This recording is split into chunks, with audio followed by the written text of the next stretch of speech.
Thinking about leaving your soul-sucking 9 to 5 job, one of the biggest struggles I see people, especially as women, face is the idea of having that safety net, that enticing perks and benefits, and listening to that head trash of what will people think if I leave. I totally get it, and I've been where you are. That's why I created a free guide to help you if you're thinking about putting in that notice. It's called Unlocking Your Exit Plan. Discover 5 things you need to do before leaving your 9 to 5. This guide is filled with worksheets and steps so you will have hand holding along the way. You can download your copy in the link in the show notes, and again, it's totally free. Now back to today's episode.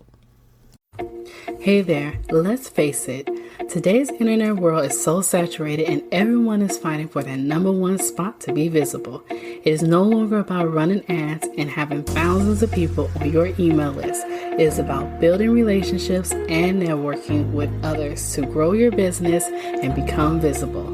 Hi, my name is Candace. I'm a podcast launch strategist and I help service-based business owners develop and deliver their message to the world by using platforms like podcasting and bringing valuable content to those who need to hear what they have to say. Welcome to the Hello C.S. Dorsey podcast. Welcome back to another episode of the Hello C.S. Dorsey podcast. I have Dr. Derek Love on the show today. How are you doing today? I am doing great and just elated to be here with you. And so thank you for allowing me to be on your show. Yes, thank you for coming on. So tell everyone who you are and what you do. Hey, I'm Dr. Derek Love. I am a career educator for over 20 years, working in education, serving in multiple capacities in education, from K-12 to higher education in public and private and charter schools. I've had the awesome privilege of leading schools, awesome privilege of serving as assistant superintendent, also in my current role as the executive regional director, and also in higher education as a dissertation chair, where I work just a dissertation chair for Grand Canyon University and work in my nonprofit, New Horizon Institute, as a CEO and founder. Awesome. That sounds good. So let's talk about the inspiration behind your business and starting it. What was that like for you?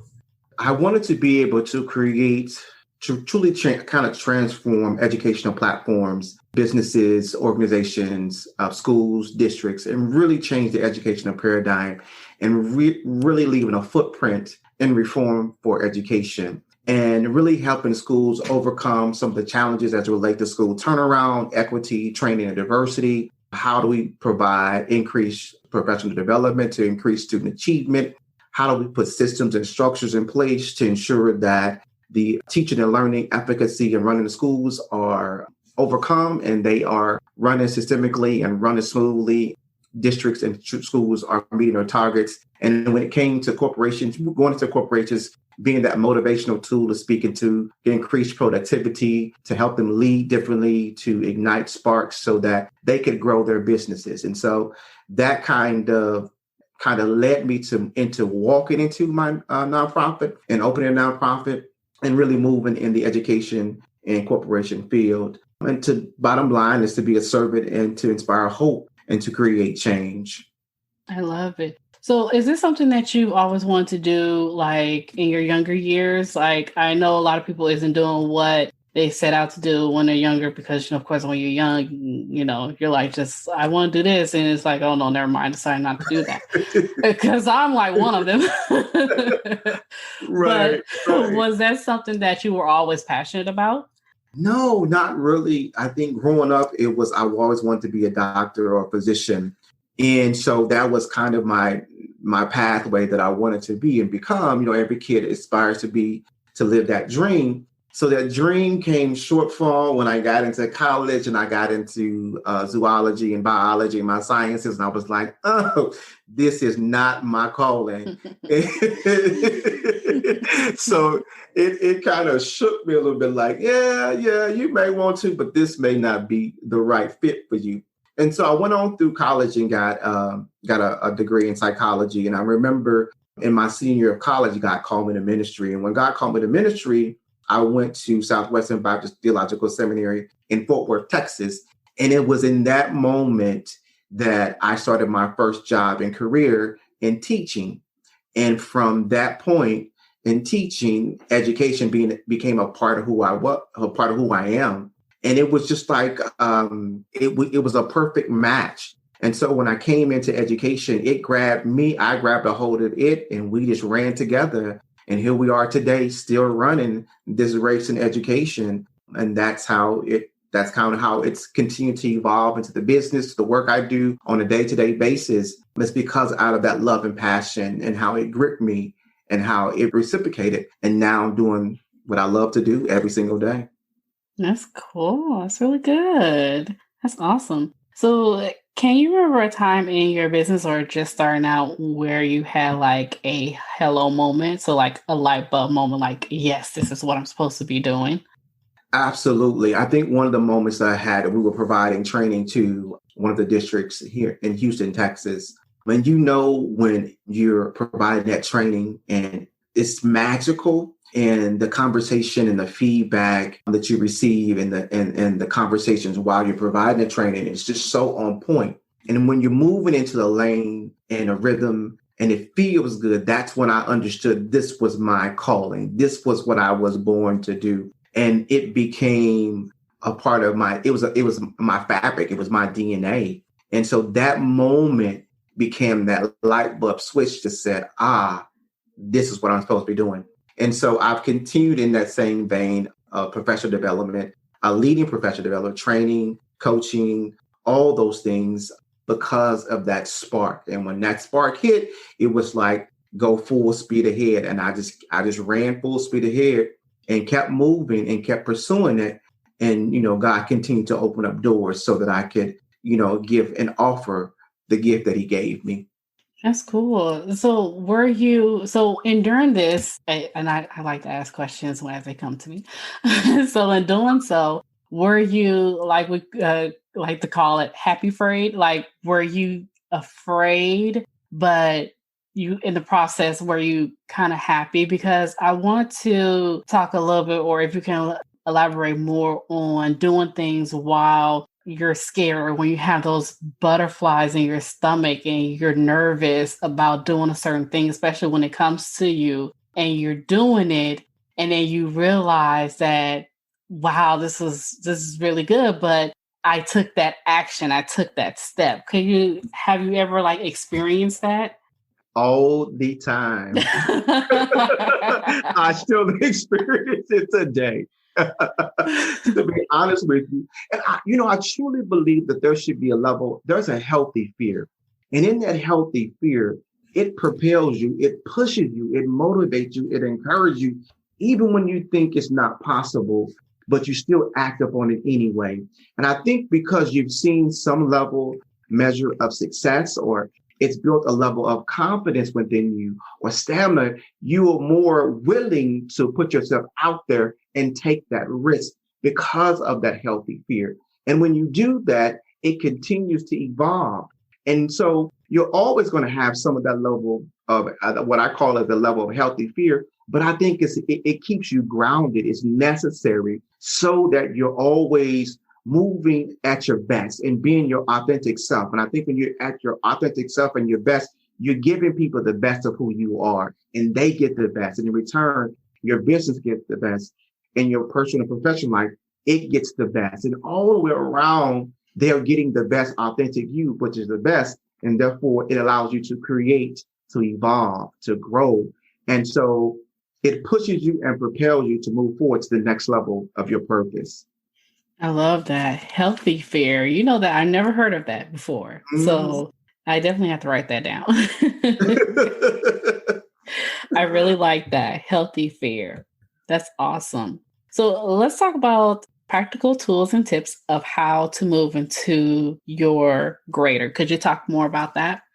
Absolutely. So I just recently released a book, wrote a book called Your Greater Is Right Now, and it's available in every major retail bookstore. And you can purchase a copy of the book. But in that book, it's a guide of how to relaunch yourself into your purpose and to walk into that purpose. And it provides biblical affirmations. There's activities in the book that help you to take a deeper dive. There are biblical affirmations at the end of every chapter to keep you going, motivated, and encouraged to move from chapter 1 to chapter 2 and 3 and 4 and 5 and 6 and then 7. So it's 7 amazing, powerful, impactful chapters that will guide you from defining your level of greatness and success to you launching your level of greatness and success in chapter 7.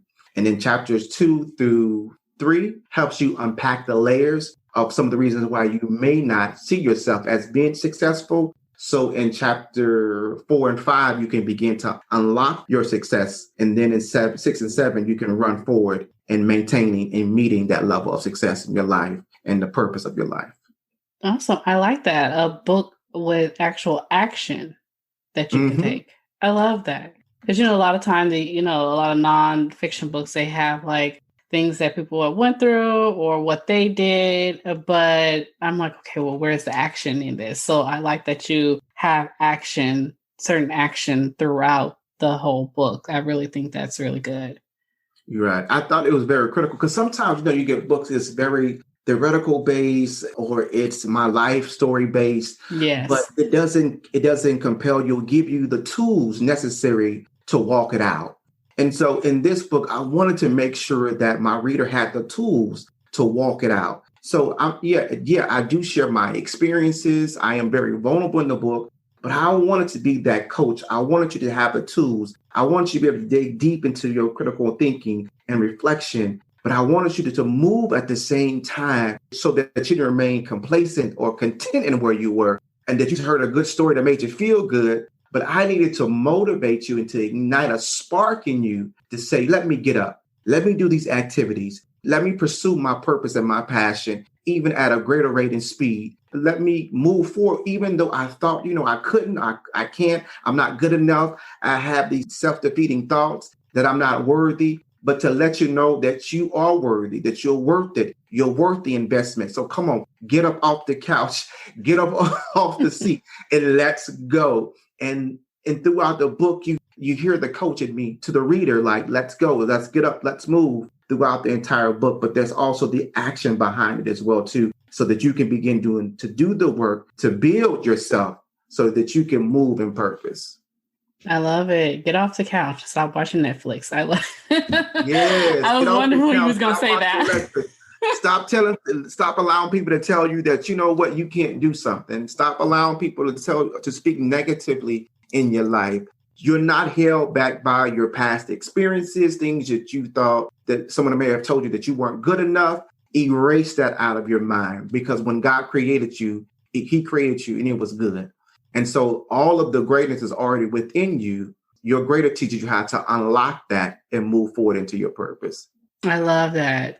I really like that. Yes. Get the motivation going. Let's get it going. Yeah, let's go. Let's go.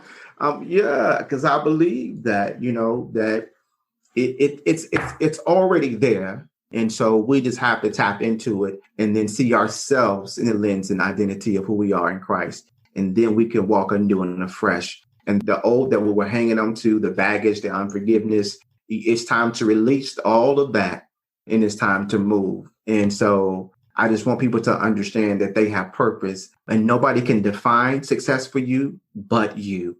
Nobody can tell you what your purpose is but you and God. And so whether big, small, or indifferent, you were created for a purpose. And like I tell everyone, that somebody is waiting on your blessing. So somebody's waiting to walk into purpose so they can be blessed by you. And I hope that resonates with the listening audience, that someone is waiting for you to walk into your ordained purpose so they can receive the blessing that you have to give to them. That's awesome. That's really beautiful. That's amazing. So any last minute advice do you have for our listeners out there? I would just say my last thing I would say is be willing to take the risk in your business. Be willing to be practical, thoughtful, and very intentional in your business and your business practices. Know that you were created for purpose. Know that you can walk truly in your authentic self and to give people the best version of you, and that your greater is right now. And it's time to move into your greater. Awesome. I would say we want to end on that, but we're not. Where can everyone find you? I appreciate that. Yes, hey, you can go to my website at newhorizoninstitute.org. That's newhorizoninstitute.org. And there you can find information about me, my nonprofit, my business. You can find information about the book, Your Great Is Right Now, my podcast, The Dr. Love Show. So if you go to newhorizoninstitute.org, you can find everything you need to know about me. Awesome. And we are going to add all the links in the show notes so that people can definitely click and go directly to you. Well, I thank you so much for being on the show today. Well, thank you. I really do appreciate it. I've enjoyed my time with you. Thank you.